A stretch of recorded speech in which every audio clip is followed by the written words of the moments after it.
नवरगाव गिरगाव मार्गावर वाघिणीचा बछड्यांसह मुक्त संचार. पत्नीच्या मृत्यूची अफवा पसरवणाऱ्या पतीची वन विभागाकडून चौकशी.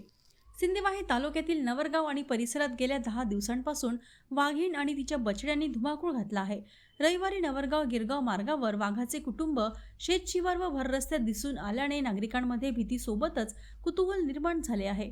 दरम्यान नैनपूर गाव परिसरात वाघाच्या हल्ल्यात पत्नी ठार झाल्याची खोटी अफवा पसरवणाऱ्या एका 80 वर्षीय वृद्धाला वन विभागाने चौकशीसाठी ताब्यात घेतले होते.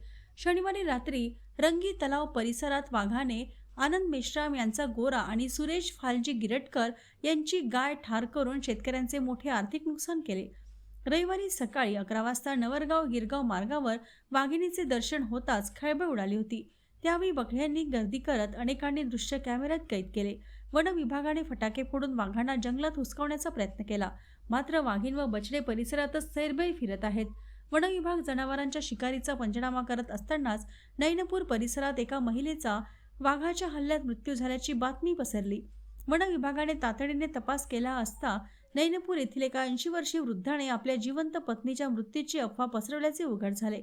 संबंधित व्यक्ती मानसिक रुग्ण असल्याचे समोर आल्याने त्याला समज देऊन सोडण्यात आले. सध्या शेतात कामाचा हंगाम जोमात आहे. मात्र वाघाच्या सततच्या वावरामुळे शेतकरी शेतात जाण्यास घाबरत आहेत.